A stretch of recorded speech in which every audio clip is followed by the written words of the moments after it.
10 years. That's how long I'd been living her life when my sister suddenly came back. The moment she stepped through the door, silence gripped the entire room. She stretched lazily, as if she'd merely returned from an afternoon stroll, not from vanishing off the face of the earth for a decade. 13 countries, she said with a tired sigh. I need a week to recover. Her sharp eyes swept over us before she added, Where's Jake? He must be in grade school now. Shouldn't my son be here to welcome his real mother? Jake. The child she abandoned. The same boy she left behind when she faked her death on her wedding day, leaving her fiancé and family to deal with the wreckage. Her fiancé had been Ethan Stone, heir to one of New York's most powerful families.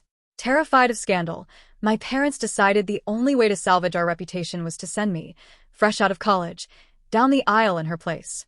So, for 10 years, I played the devoted wife and loving mother, pretending the life she threw away had always been mine. Now, watching her stand there with her effortless poise, I felt my parents' nervous eyes dart toward me. I met their gaze calmly and said, Jake and his father are in Miami for the weekend. Her brows knit together, irritation flickering in her expression. Didn't I tell you I was coming home? Why didn't you tell Ethan I was back? I took a sip of my tea, letting the silence stretch. The years had changed me. I was no longer the quiet sister, hiding in her shadow. Vera slammed her cup down, anger flashing across her face. Nora Collins, don't play games with me. You know the engagement was mine. Now that I'm back, do you really think you can stay, Mrs. Stone? I met her glare with a faint smile. I don't see what you mean, Vera. My husband and I are perfectly content. And it was true, at least on the surface. Ethan and I had built a reputation as a steady, harmonious couple. We attended events together, played the part flawlessly, and our marriage had become the cornerstone of his impeccable image. Love had never been part of the arrangement, but power, trust, and survival had bound us tighter than passion ever could. That was my advantage, and she knew it. Her voice rose, trembling with outrage. Have you no shame? He's your brother-in-law. I set my cup down, the porcelain clicking softly. No, I replied evenly. He's my husband, both in law and name. I stood, unwilling to continue the farce. My parents lingered by the doorway, pale and unsure whose side to take. Vera turned to our mother, clutching her sleeve like a child. Mom, tell her she's insane. Ethan and I were supposed to be married. Without me, this family wouldn't even have the Stone's support. For once, my mother faltered. Her voice was small, unsteady. But Vera, you ran away. You disappeared for 10 years. If Nora hadn't taken your place, the Stones would have destroyed us. Vera blinked, thrown off balance. I just wasn't ready. But I'm back now, and things can go back to how they were. The Stones respect you now, right, Nora? If I marry Ethan again, they'll have to accept me. Jake can be with his real mother. It's better for everyone. She grabbed my hands, smiling as if she were offering me a gift. You're free, Nora. You can finally live your own life. For a moment, I could only stare at her, at the breathtaking audacity of a woman who had always assumed the world revolved around her. A humorless laugh escaped my throat. I'm perfectly happy where I am, I said coldly. You're the one clinging to the past. I walked away before she could respond. The house felt smaller as I left, like the walls themselves were closing in with memories I never wanted. When I reached the Stone residence, exhaustion hit me like a wave. I'd spent weeks finalizing a major project at work, but Vera's return had drained what little strength I had left. Inside, a familiar pair of men's shoes sat neatly by the door. I drew in a slow breath before forcing a smile. You're back. Ethan's voice was warm. He stood at the foot of the stairs, tall and composed, wearing black silk pajamas that hinted at his lean strength. You look tired, he said, eyes softening behind his glasses. Didn't you get any rest? I shook my head lightly. Work's been hectic. How was Miami? Did Jake have fun? He crossed the room, wrapping his arms around me. His touch was gentle, his tone low. He had the time of his life, he murmured. But he missed you. We both did. He brushed his lips against my neck, and though the gesture was familiar, my body went rigid. Vera's voice echoed in my mind, shattering the fragile calm. Before, I would have leaned into him. Tonight, I couldn't. I began, but Ethan's hold loosened. You've been overworking, he said smoothly, masking whatever emotion flickered behind his eyes. Go shower and rest. He kissed my forehead, tender but distant. I nodded and went upstairs, feeling the weight of his gaze linger long after I'd turned away. The next morning, I was on my way to work when I spotted her again. Vera stepped right into the path of my car. I slammed the brakes, the screech cutting through the morning rush. Horns blared behind me. A security guard rushed over, but Vera refused to move. Her voice rang out, shrill and theatrical. "Nora Collins, stop pretending. How can you live with yourself, sleeping with your sister's husband?" Heads turned. Phones came out. I pulled over and got out, my expression unreadable. She smiled triumphantly, brushing her hair back as if she'd already won. "What's wrong?" she teased. "Afraid Ethan will throw you out once he finds out I'm back?" "Vera," I said quietly, my voice sharp enough to cut through the noise, "this is your last warning. Stay out of my life." She only laughed. "You've always been jealous. Admit it, you've wanted my life since we were kids." Her words didn't wow me this time. I simply stared at her, and for the first time, she seemed uneasy under my gaze. Because she could tell, the sister she once left behind no longer existed. Vera stepped closer, her perfume sharp in the cold morning air. "You know what they say about imposters, little sister," she whispered, lips curving into a smirk. "They always get caught eventually. I'll wait here for Ethan. Once I explain everything, he'll understand. He always forgives me." Her gaze gleamed with cruel certainty. "And Jake, he's mine. I carried him. I bled for him. You'll never be more than a stand-in, no matter how hard you try." I didn't reply. I simply turned, got back in my car, and drove off. In the rearview mirror, she was still there, smiling like she'd already won. A chill crawled down my spine. Vera had always been that way, spoiled beyond repair, the kind of person who believed the world existed to orbit her whims. As I drove, I forced myself to breathe, to stay steady. I had spent 10 years building this life from nothing, a marriage, a reputation, a career. Losing any of it would destroy everything I'd worked for. Ethan had the stone name. I had only myself. At my office, the city skyline stretched endlessly through the glass, but my mind drifted back to the beginning. Vera had always taken what she wanted. As children, she'd spend our school holidays running wild while I stayed home completing our assignments. When classes started again, she'd snatch mine and hand them in as her own. Our parents would laugh it off. "Nora's the smart one," they'd say. "She can spare a little credit for her sister." By high school, she'd traded homework for attention, breaking rules, chasing boys, charming teachers into forgiveness. I, meanwhile, learned to move carefully, quietly, unseen but flawless. Then came college. I studied and worked 3 part-time jobs just to keep my tuition paid. Vera, on the other hand, met Ethan Stone at a music festival. They formed a temporary band, living on cheap beer and dreams, playing in smoky bars until dawn. While I clawed my way through exhaustion and student debt, she was falling in love with a man who could change our entire family's fortunes. When I finally thought I could escape, graduate, move away, start over, everything shattered again.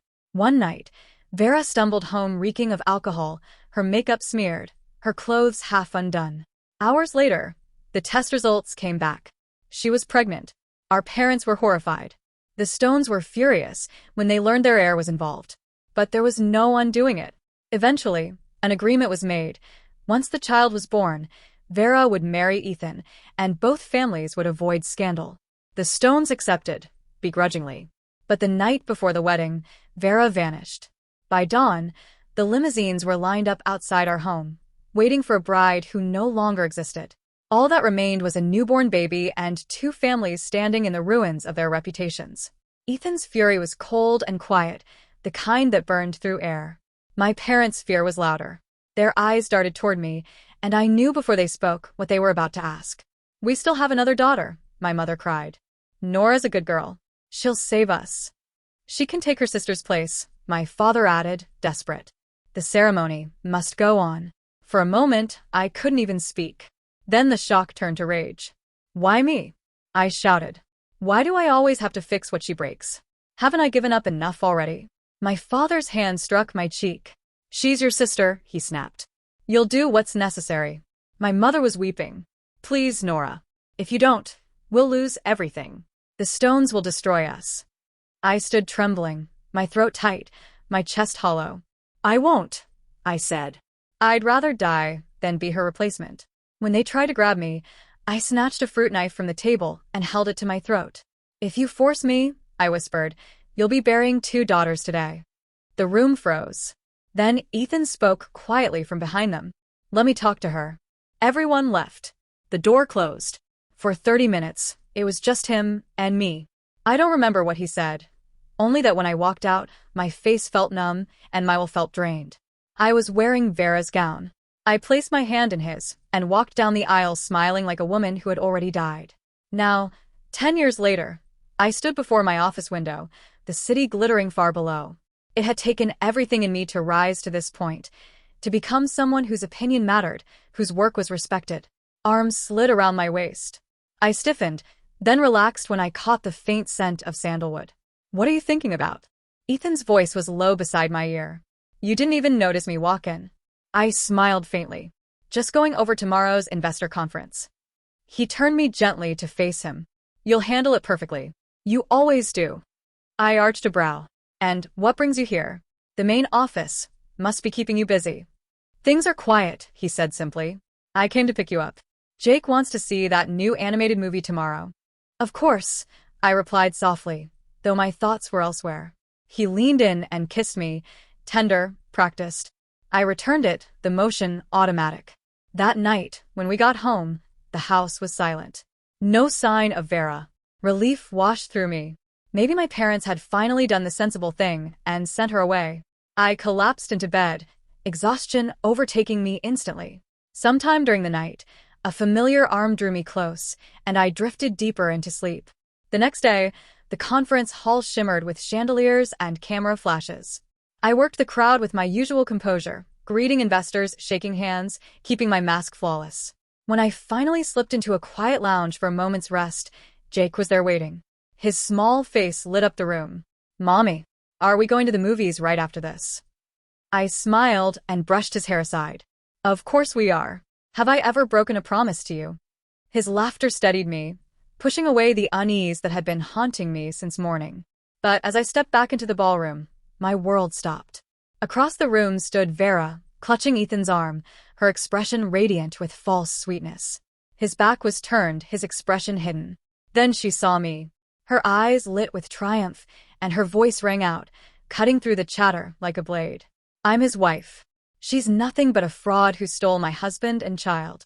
The room went silent. Conversations halted, glasses stilled midair. Every gaze turned toward us, investors, partners, employees, photographers. Flashbulbs clicked in rapid bursts. Heat rushed to my face, followed by a terrible, icy calm. Vera pressed closer to Ethan, tears trembling at the corners of her eyes as she played the perfect victim. "Ethan, tell them," she pleaded. "Tell everyone the truth. You loved me. You were supposed to marry me. I made a mistake, but that doesn't mean she had the right to take my life." Her voice cracked in just the right places. The crowd held its breath. And for the first time in years, I didn't know what Ethan would say. A ripple of whispers spread through the ballroom, curiosity turning fast into appetite. "Who is she? I always thought Mr. and Mrs. Stone had the perfect marriage. Did she just say their son is hers? Somebody get this on tape. That's headline gold." Ethan said nothing. My hand tightened around my champagne flute until the stem bit into my palm. Vera's face was honeyed poison. "Nora, you knew about Ethan and me, didn't you? You knew Jake was mine. How could you be so cold, so hungry for status that you'd steal your sister's life just to marry into money?" Her words set the room aflame, speculation and judgment like sparks. For a breath, I felt every eye on me, picking me apart. When I found my voice, it was low, coiled. "This is not the time or place for your performance," I said, calm and hard. "You're making false accusations. I can press charges." She only smiled, insolent. Then my parents moved forward, the public implosion turning private in an instant. My mother's pleading voice trembled. "Nora, get a divorce. This marriage was a mistake. Please don't let it ruin everything." My father's shame sounded like defeat. "Have you no compassion? Vera has never suffered. Do you want to watch her be destroyed?" Their words tasted like betrayal. After everything they'd forced me to sacrifice, now this was their answer. Ethan stepped between us with a steady weight. He wrapped an arm around my shoulders, his voice clear and cold enough to cut through the murmurs. "From the beginning, She has been my wife, Nora Collins. Vera's fury cracked into something pleading. Ethan, do you mean nothing for me? Do you not remember us? My reply was an icicle. What did you have, Vera? This is not your stage. Climb, she scoffed. Yes, climb. Or are you here because you saw how far the stones could lift you, and you want your peace? Those words shifted the room. Heads turned, glances recalculated. Conversations resumed with new undertones. Security moved in, the head escorted forward to explain to photographers and partners. Vera's claim turned into a spectacle, and then, as logistics and reputation took precedence, a problem to be managed. She isn't on the guest list, I said when her defiance persisted. Please remove her. Guards hauled her, screaming and flailing, through the doorway. I let out a breath I hadn't realized I'd been holding. Ethan squeezed my hand, quiet comfort. He guided me toward the lounge, promising the press would focus elsewhere tomorrow, that the couple would look united. Relief barely reached me before a new panic ripped through my chest. In the lounge, my voice broke out. Ethan, Jake's gone? Ethan's face went stone. The sofa, where Jake had been, sat empty. A small elephant plush lay abandoned on the carpet, its stuffing rumpled. Who was with him? Ethan demanded, a growl barely held in check. The captain of security stammered, white to his lips. No one, sir. We were posted here the whole time. Only Mrs. Stone went in. He was here when I left him. I cried, numb with a fear that felt like ice in my veins. He promised he would wait for me. Ethan barked orders with the cold efficiency of a man used to crisis. Lock every exit, pull the tapes, don't let anyone leave. He glared at the monitors, but the feed from the hallway had failed. Only the lounge camera still worked. On the screen, Jake sat where I had left him. Then the door opened. Someone entered the camera's blind spot, and Jake stood to follow them out of frame. It was Vera. I yelled, panic sharpening every syllable. She did this while everyone was distracted. She sent someone to take him. Ethan pulled me close, fierce. She wouldn't hurt him, Nora. She wouldn't dare. Then, colder, to a phone. Liam, go to the Collins house now, find Vera. The conference devolved into a controlled emergency. Publicly, they told guests the child had been rushed away with a caretaker. Privately, we raced toward my parents' home. I rode in a car that felt too small for all the fear. We burst through the door to find Vera on the sofa, Jake on her lap, cartoons playing. His face lit up at the sight of us, innocent and trusting. Relief washed through me so hard, I nearly wept. He was safe. I faced Vera, voice like a blade. Name your terms. She ignored the threat, playing hurt and wounded, stroking Jake's hair like a mother who'd come home. I just want things back the way they were, she whispered to Ethan, as if nostalgia could undo a decade. Don't you remember how happy we were? Jake is my son. I would never hurt him. Her posture said drama, not remorse. Her words asked for restoration. I felt something old and bitter rise inside me, the slow tally of a life consumed by other people's needs. Ethan's jaw clenched. He did not answer right away. The question hung in the room, dangerous and unspoken. What would he choose when all walls fell away, when the past demanded its reckoning? Vera's voice dripped with false sweetness, the sound turning my stomach. She had never loved anyone but herself. Ethan's gaze hardened to steel. Vera let him go. She acted as though she hadn't heard, clutching Jake tighter, her smile taking on a manic edge. See, sweetheart? Mommy and Daddy came to take you home. But tell me, don't you want to live with your real mommy? Jake wriggled, uncomfortable, glancing past her until his eyes met mine. Mommy, he whimpered. I want to go home. The mother he called for was me. Vera's face froze, then twisted in jealousy, so sharp it looked painful. She shoved Jake away. He stumbled, hitting his head on the corner of the coffee table. The sound made my heart stop. His cry split the air. I lunged forward, rage consuming every rational thought, but before I could reach him, Vera shrieked, "You ungrateful child! I carried you for 9 months." Her hand lifted to strike him. The door burst open. Ethan's mother stood there, every inch of her radiating authority. "Mother," I breathed. Mrs. Stone's face was carved from ice. The entire room seemed to freeze under her gaze. Vera scrambled toward her, panic morphing into desperate hope. "Mrs. Stone. It's me, Vera Collins. You remember me, right? I was engaged to Ethan. I'm the real Mrs. Stone." Something about her tone sent a chill through me.